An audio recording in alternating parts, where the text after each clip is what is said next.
Bueno, estamos en presencia o invitamos en estos momentos a la doctora Yolima Carrillo Pérez, que es la presidenta del Consejo Nacional Electoral.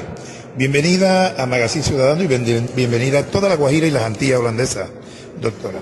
Muchísimas gracias, estoy aquí con mucho gusto. Para nosotros siempre pues un gran placer y una gran oportunidad poder hablar con una guajira excepcional como usted. Bueno, gracias por sus comentarios. Lo que soy por estos días es una guajira con bastante trabajo y aquí estoy. Bueno, estamos ya casi a una semana de la convocatoria a las elecciones para la presidencia de la República. Un evento por donde se mire sui generis, tiene unos elementos y unos factores que antes no se conocían. O sea, no habíamos tenido la experiencia de tener de pronto sectores que le han dado tanta dinámica al tema electoral en este caso. Se prevé una participación altísima por algunos actores nuevos que están de pronto tratando de motivar a sectores de la abstención que habían sido anteriormente ganadores en las elecciones. ¿Cómo ven ustedes este panorama desde el punto de vista del Consejo Nacional Electoral como autoridad a nivel nacional en el tema? Es interesante. Es necesaria la participación. Bienvenida la participación y bienvenida la derrota a la abstención. En un país demócrata como Colombia, con todos sus problemas que tenga y con todas las cosas por corregir de nuestra democracia, la participación masiva es la mejor arma que tiene la ciudadanía para resolver sus conflictos. Este es un país donde todavía los conflictos se resuelven con las elecciones. Así es que eso es bienvenido y a mí me parece particularmente que el hecho de que se hayan inscrito masivamente las personas para participar en esta campaña presidencial, en estas elecciones presidenciales, denota un gran interés y concita también que la diversidad que está reflejada en el tarjetón, porque este tarjetón de presidente es tan diverso que hay grupos significativos de ciudadanos, hay personas de una izquierda más moderada, hay personas de una izquierda mucho más reconocida, hay personas muy conocidas, hay personas poco conocidas, hay personas de derecha moderada, hay personas de derecha que se califican como de extrema. Entonces, con esta gran cantidad y también con este voto en blanco, un voto en blanco promovido, más un voto en blanco que es el que normalmente y legalmente también debe existir, es decir, con dos opciones de voto en blanco, la verdad que están tantas opciones allí, partidos indígenas están en el tarjetón, partidos étnicos también por afrodescendencia están en el tarjetón. Yo diría que es una gran cantidad de posibilidades que refleja lo pluriétnico y cultural de nuestro país, que hace que los ciudadanos tengan todas las opciones allí, y esperaríamos que esta vez la abstención sea estruendosamente derrotada y que la gente pueda participar y manifestarse y elegir de manera legítima a quien vaya a regir los destinos de Colombia por los próximos 4 años. Bueno, mire, de acuerdo a ese panorama que se presenta, hay suspicacias, hay muchos intereses en juego. Sabemos que hay unas fuerzas que no habían participado antes de una elección como esta, que presenta tantas posibilidades para ellos como la gente de izquierda. Hay mucha suspicacia y se habla pues de irregularidades que se han denunciado públicamente por sectores o por organismos como la Fundación Paz y Reconciliación. Ariel Ávila específicamente, ya lo entrevistamos para este programa y hace públicas esas denuncias sobre presuntas irregularidades al interior de la organización electoral, llámese Registraduría Nacional del Estado Civil y fundamentalmente el manejo del software. ¿Qué posición tienen ustedes frente a estas delicadas denuncias que hacen estos organismos? No hay proceso electoral que no esté precedido de suspicacias y no hay proceso electoral que no esté precedido de las solicitudes de parte de todos los contendientes de garantías dentro del mismo proceso. No hay proceso electoral que no esté precedido de denuncias sobre posibles fraudes. Este no es la excepción. Y en este momento el contexto en el que se mueve este proceso electoral es un contexto de polarización nunca visto en el país. Lamentable, pero es así. Bueno, esto ocurre en Colombia y ocurre en muchos lugares del mundo.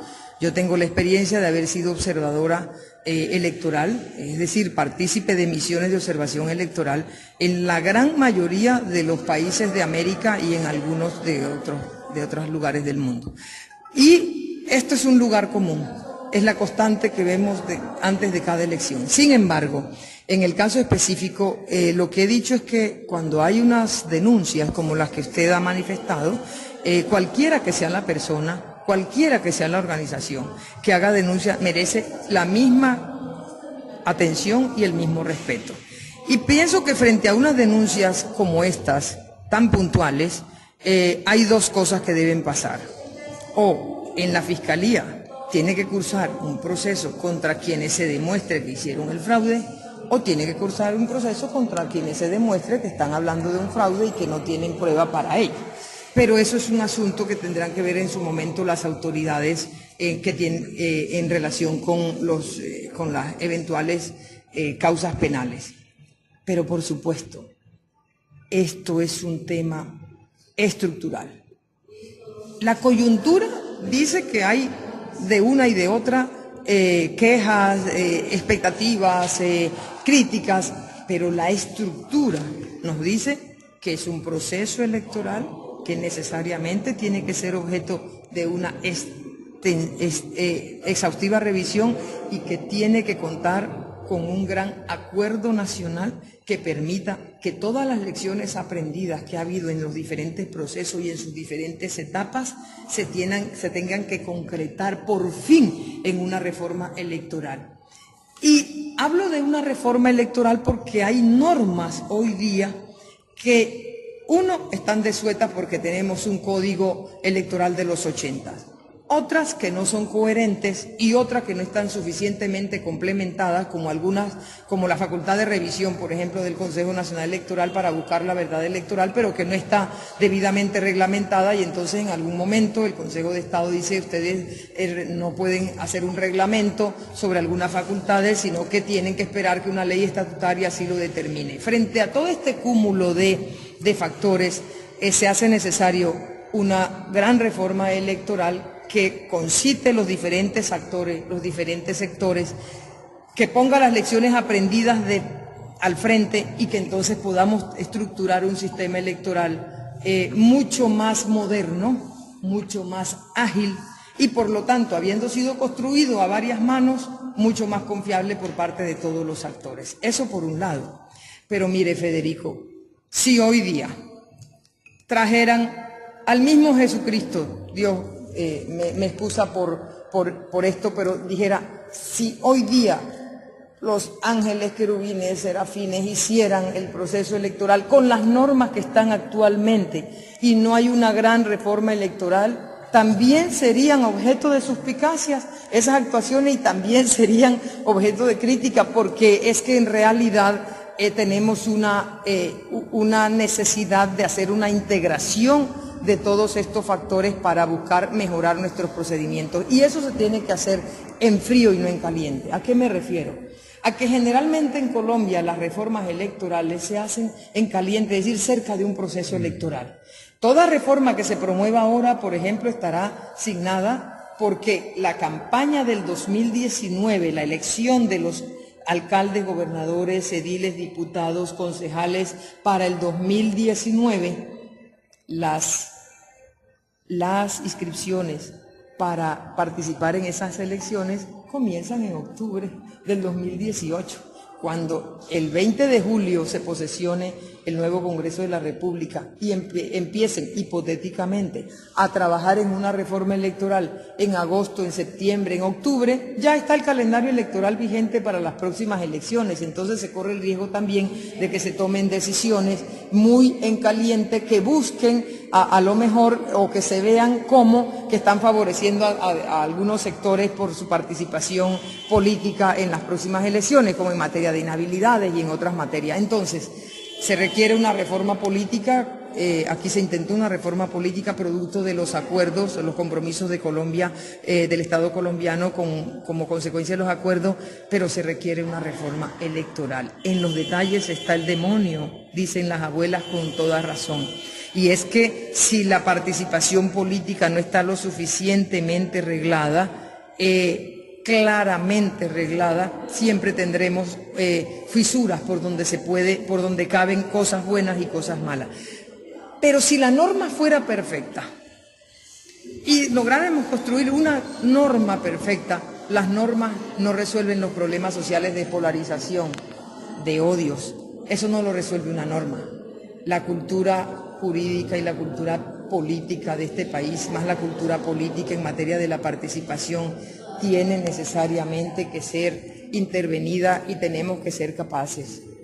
Quien sea que quede de presidente en estas elecciones va a ser producto de todo un proceso de una polarización enorme. Y tiene que ser capaz de concitar para poder buscar unos grandes acuerdos nacionales que hagan que sea posible la reforma y que no se vuelva a aplazar, que en el Congreso sí se hagan y que sea posible que en el país puedan bajar esos niveles de intolerancia. Así es. Mire, doctora, importante también en este aspecto, y lo que usted está manifestando ya en el último tramo de la pregunta, de la respuesta a la pregunta, es ese tema de la polarización. Intervienen empresas, intervienen organizaciones, interviene la sociedad civil, interviene el capital, muchos intereses. Los medios de comunicación. Hay especie de una alianza entre medios de comunicación y encuestadoras que tratan de una manera directa de direccionar la opinión pública hacia un candidato X. Ustedes acaban de expedir una circular y tienen en cuenta este tema del exceso en el que se ha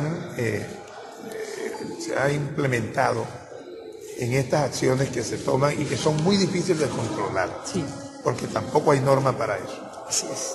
Acaban de generar la circular, dicen específicamente hasta el 19 de mayo se aceptan eventos de consultas y se está tratando de controlar ese direccionamiento. ¿No sería un poco tarde esa decisión y de pronto está lejos de su control el verdaderamente hacer esto? Porque fíjese, acabo de ver una propaganda donde el doctor Germán Vargas Lleras sale haciendo un mensaje directo contra un candidato: no voten por este candidato.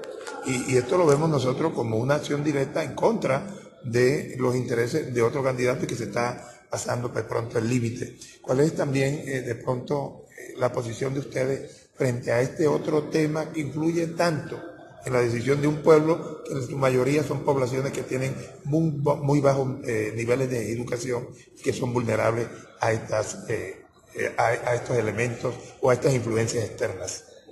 En primer lugar, no me puedo pronunciar acerca de una pauta publicitaria de un candidato y su contenido, porque esto pudiera ser objeto eventualmente de alguna queja ante el Consejo Nacional Electoral y en ese momento yo estaría impedida para tocar el tema. Pero en lo que tiene que ver con el tema de encuestas, nosotros efectivamente expedimos una circular, una aclaración a la misma también, y el día 2 de mayo se expidió la circular y luego expedimos la aclaración en el sentido de que se entienda que la veda que se tiene sobre encuestas es a partir del día lunes 21 a las 00 horas. Y la razón es esta, es que en Colombia, aunque el tema no está lo suficientemente reglado, sí conocimos que existían incluso proyectos radicados en el Congreso de la República que buscan determinar que la semana comienza el lunes y no el domingo. Entonces, en esa razón, con todas las diferencias que se puedan tener sobre ese tema, acudimos a ese criterio con el fin de que todo fuera las mayores garantías y que de pronto las encuestas que aparecieran el domingo no estuvieran cobijadas por una limitante que hiciera que se activara, por supuesto, nuestra capacidad investigativa y entonces tuviéramos que tomar ese tipo de acciones. Quisimos regularlo antes para que quede claro. Las normas electorales deben ser lo suficientemente claras para que todos los ciudadanos sepan a qué atenerse también. Y los medios de comunicación en este caso. Ahora, nosotros no tenemos un control material sobre encuestas y encuestadores.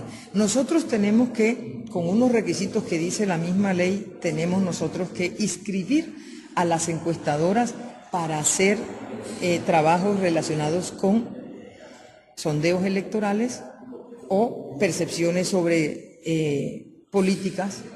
Y esas encuestadoras, que pueden ser encuestadoras para otro tipo de cosas también, pero en lo que tiene que ver con lo electoral, nosotros la inscribimos, aquellas que además tienen esa función, digamos. Entonces, inscribimos, hacemos un chequeo, cumple los requisitos y nosotros la inscribimos. Luego, estas encuestadoras tienen que enviar de manera inmediata al Consejo Nacional Electoral todas las encuestas que ellos realicen y que se publiquen. Y de la misma manera el medio de comunicación tiene la obligación de cumplir con unos parámetros que también están en la ley y en resoluciones del Consejo Nacional, como que la ficha técnica exista, como que se acompañe con la publicación, como que se especifique en la ficha técnica una serie de ítems. Pero no hay una norma que diga que la encuesta debe tener este modelo u otro modelo. No hay una norma que diga que tenemos nosotros que reglamentar el aspecto relacionado con que la encuesta, si se equivoca, ¿qué pasa? Es tanto como decir que si el día 28 los resultados no coincidieron con las encuestas, entonces tendríamos que abrir la investigación a las encuestadoras porque no hicieron su tarea. Nosotros no tenemos una regulación material, sino formal. Si presenta la ficha, si la ficha contiene todos los requisitos, nosotros decimos que ha cumplido, porque eso es lo que dice la ley. Y no podemos aplicar restricciones que la ley no nos permite. Ese es el tema. Pero esta campaña develó eso que usted dice por parte de algunos sectores, y es, si hay manipulación de encuestas debe haber una respuesta estatal frente a eso. Ah, bien, entonces eso hace parte también de otras lecciones aprendidas, y es que el Congreso tiene que legislar sobre ese tema, porque los ciudadanos que ejercemos funciones como servidores públicos juramos cumplir la Constitución y la ley, y eso tiene que estar ahí para nosotros poder restringir. No se puede restringir un derecho fundamental a una persona por cuenta de una reglamentación, si no existe una ley. Nosotros dijimos en nuestra aclaración de la circular que queda a salvo el derecho de todos los ciudadanos y de los medios de comunicación para analizar, criticar, comunicar o debatir con toda libertad sobre encuestas de opinión o mediciones electorales hechas en cualquier época, porque la veda no significa no mencione la palabra encuesta a partir del día lunes. La veda significa usted no puede presentar, publicar una nueva encuesta, porque la veda es el tiempo que se asume que se requiere para que la ciudadanía pueda tener la tranquilidad de no estar bombardeada por ese tipo de información, sino que decida de manera libre y no por lo que las encuestas le digan. Ahora, bueno, hay elecciones como las del plebiscito en las que las encuestas no acertaron. Y entonces los ciudadanos sabrán si se guían por unas encuestas o no. Digamos que entonces en el plebiscito, si hubiera sido por este tema, digamos que en el plebiscito ya hubo un resultado, que lo analizarán quienes los tengan que analizar. Nosotros como autoridad electoral no analizamos resultados de encuestas, eso las campañas, los periodistas, los comentaristas, los estudiosos, los intelectuales, los académicos tienen que ocuparse de eso. Nosotros no. Porque lo otro sería tener un control material que no nos es dado sobre las encuestas. Pero sí hay que hacerle control, por lo menos a medios tan influyentes como Caracol, RCN, y soy muy puntual en eso, porque a veces los mensajes son tendenciosos y van orientados fundamentalmente a favorecer o a desvalorizar un candidato. Doctora, mire, otra cosita, los topes. Hay ya comentarios en el aire de que hay topes que se están... son especies de especulaciones que hay en el ambiente, en las redes más que todo, que habrían candidatos ya superando los topes estipulados por ustedes legalmente. Los topes que nosotros fijamos legalmente, lo que hacemos es hacer un reajuste.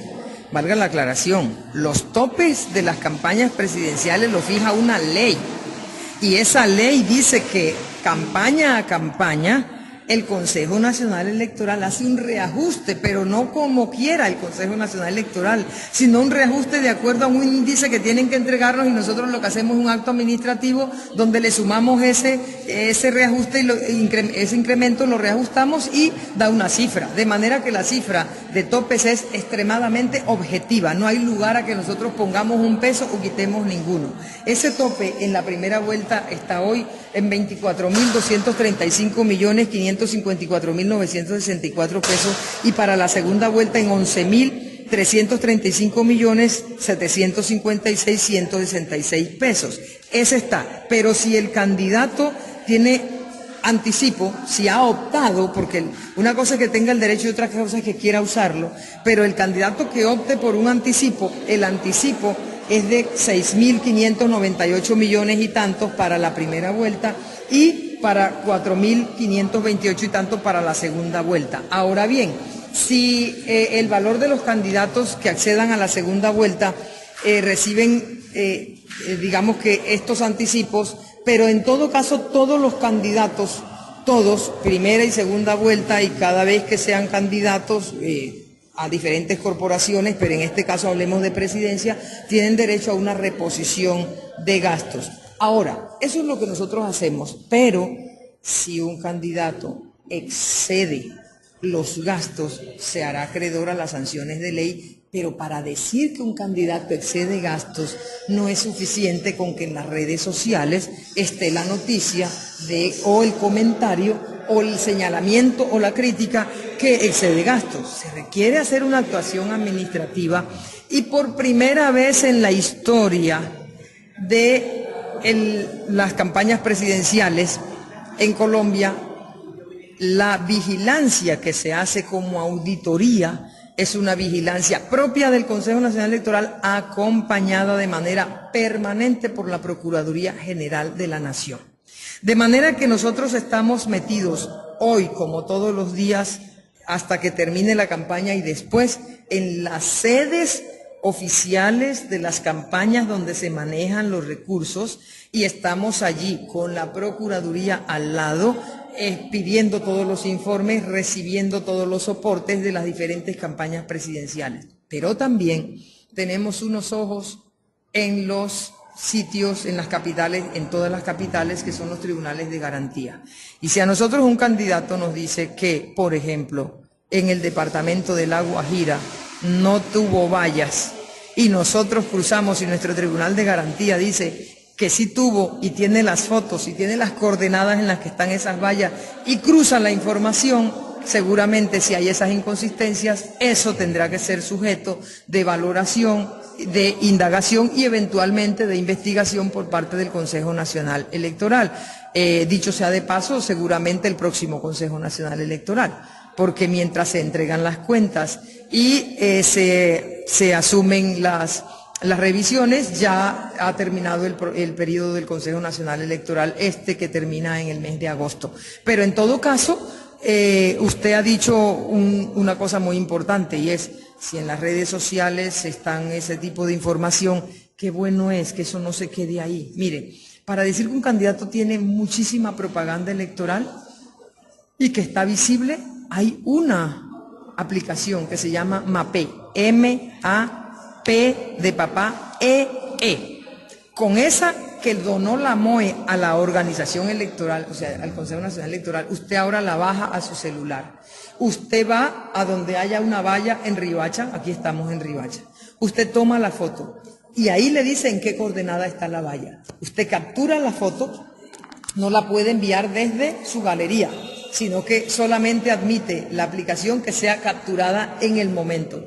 Ahí registra la hora y el lugar en que se tomó la fotografía y eso va a una base de datos. Eso también va a ser objeto del cruce.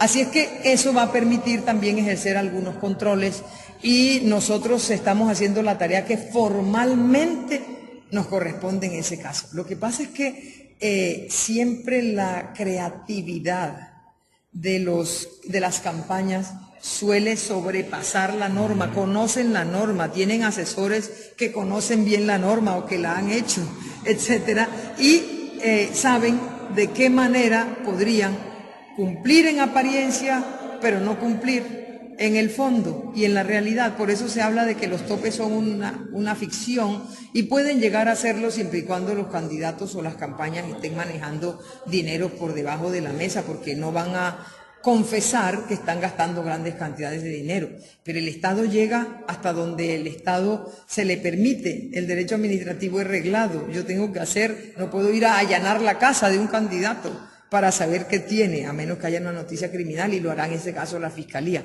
Pero, como ya ha pasado con algunos candidatos a Congreso de la República, pero nuestro deber es mirar formalmente sobre la contabilidad lo que ellos están haciendo, y en esa tarea además tenemos otros convenios que no siempre son muy conocidos. El Consejo tiene convenios con la UIAF. Cuando sobre un candidato o campaña hay unos movimientos de dinero inusitados, la UIAF actúa. Y eso lo conoce el Consejo Nacional Electoral en su momento como resultado de una investigación que ellos hagan, pero pueden sorprenderse más de un candidato al Congreso cuando salgan cosas que la UIAF tiene entre sus manos y que ha hecho unos estudios como le corresponde, no las hace por las redes, hace sus estudios como le corresponde, y cuando salgan resultados probablemente haya personas que no hayan manejado lo suficientemente bien sus finanzas y sus cuentas como candidatos, o sea, como personas que aspiran, y sus cuentas incluso personales, y se podrá evidenciar que ha habido unos manejos que tal vez lleguen a comprobarse que son irregulares. Bueno, doctora, ya por último, usted estuvo en los días pasados en la ciudad de Riohacha en un simulacro. Hay garantías realmente, primeramente la participación de los sectores interesados, las diferentes candidaturas, los diferentes partidos que están interviniendo. Hay realmente la participación necesaria para que, con base en un simulacro de esto, donde usted está enseñando a la gente cómo funciona el sistema, haya realmente un control y una participación, la participación y el control necesario, con los niveles necesarios para que hayan garantías y transparencia en el proceso.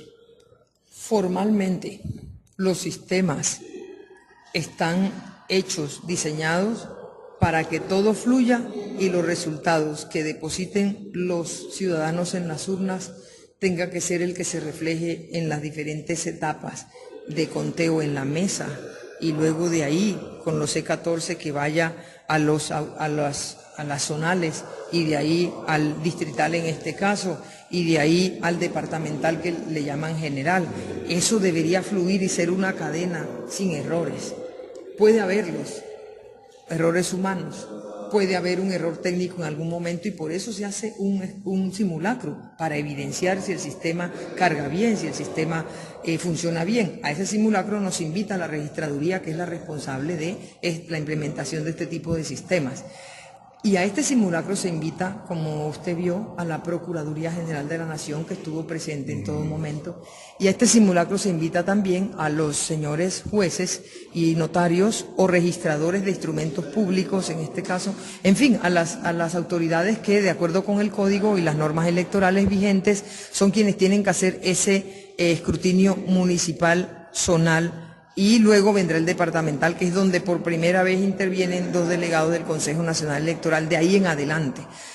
Resulta que he evidenciado, como usted también seguramente estuvo evidenciando, que las campañas no se hacen presentes, solamente había 2 auditores de sistema de todas las campañas.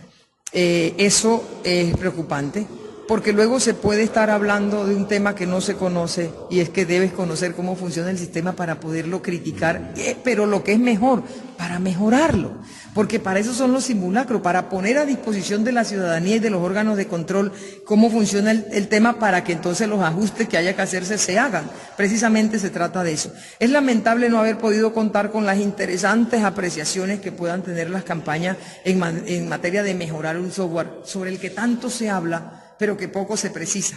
Entonces se habla del software, y cuando le dicen aquí está el software, mírenlo, traiga a sus auditores a ver qué pueden pensar. No vienen. Entonces, ¿cómo se puede hablar de un software que no se conoce? ¿Cómo se puede hablar de esto? Adicionalmente, representantes de campaña, también pregunté, y entiendo que 2 campañas trajeron representantes y 2 campañas trajeron auditores. No debería suceder así.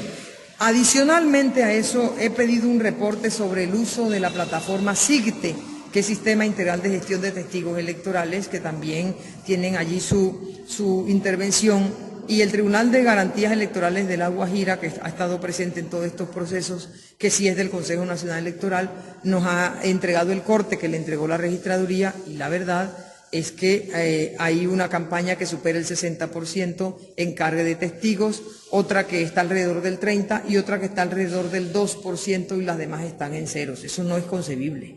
Eso no es concebible a una semana de las elecciones, porque se requiere que ese cargue se haga no el último día, la última hora, para luego tener como excusa este trancón que pudiera ocurrir en la plataforma. Se necesita que las campañas ejerzan sus derechos, pero también cumplan sus deberes. Y es que cuando la campaña tiene testigos electorales, no está solo cuidando sus votos de alguien que se los puede quitar, está contribuyendo con la democracia y con el sistema para que entre todos vigilen todo. Yo no puedo concebir que un testigo electoral de la campaña 1 diga, no me importa lo que pasa con la campaña 2, porque lo que estamos preservando es el sistema. Y aquí, Federico, viene una cosa que es preocupante. Y es que en la medida en que todas las campañas busquen deslegitimar un proceso, pues entonces ninguno será elegido, sino con un proceso deslegitimado, y se está deslegitimando aún el ejercicio de su cargo y la idoneidad y la posibilidad de que sea la voluntad popular. Y yo el llamado que hago es a que nos adentremos más, a que conozcamos mejor, a que constructivamente aportemos hacia dónde debemos ir, porque con la crítica destructiva no gana nadie, perdemos todos. Así es, doctora. Mire, ha sido verdaderamente una oportunidad para ilustrar este tema que estaremos dando a conocer a toda la ciudadanía, a todo el departamento de La Guajira, un día antes de las elecciones. Tiene total actualidad el tema, porque sabemos que muy pocas cosas pasarán de aquí a allá en estos temas. De todas maneras, los testigos estarán mucho más actualizados, y ese día usted, en este momento usted leerá ya la actualización para evidenciar qué campaña. ¿Cuáles son los porcentajes verdaderos que se van a dar? Doctora, entonces ya finalmente, doctora Idairis Yolima Carrillo Pérez, presidente del Consejo Nacional Electoral, una Guajira extraordinaria, su invitación a todo el pueblo de La Guajira a estas elecciones de mañana. Invito a construir. Es necesario por este país que se construya. Y construir significa que bienvenida la crítica, pero constructiva. Construir significa bienvenida el antagonismo y la diferencia política, pero buscando construir. Y construir significa tener en cuenta que las elecciones pasan en un día, pero hay familias, hay amistades que se destruyen por una diferencia política que no tiene sentido. Hay instituciones que tienen muchos años y que se necesita preservar, porque en la medida en que las instituciones se fortalezcan, se fortalece el país entero. Y quien aspire a gobernar al país tiene que buscar que su país tenga instituciones fuertes. Y no hablo solo de las electorales, de todas. A veces se destruye tanto en una campaña que recoger cuando ya se gana en solo 4 años, que tiene que esta persona que gane la presidencia solo tendrá 4 años, solo construyendo su programa de gobierno va a gastar algo parecido a un semestre mínimo. Y en realidad un gobierno nacional de 4 años necesita que tengamos en cuenta que estos son procesos en los que se busca construir más democracia, construir más confianza, y el llamado que hago a los ciudadanos es que ayuden en esa construcción con su voto libre, espontáneo. No necesitan dádiva, que además es un delito. No se dejen presionar ni se dejen llevar a la comisión de delitos, que a veces es el ciudadano el que paga y a veces los determinadores están tranquilos en sus casas. Tengan mucho cuidado los ciudadanos con esto, ejerzan libremente su derecho y construyamos. Y ojalá que pasadas ya el preconteo y los resultados iniciales podamos tener este país en calma y en paz en lo que tiene que ver con las elecciones, y que los resultados se acepten como la voluntad popular. Muchas gracias, doctora. A usted, muchas gracias. Muy bien. Bueno, señor.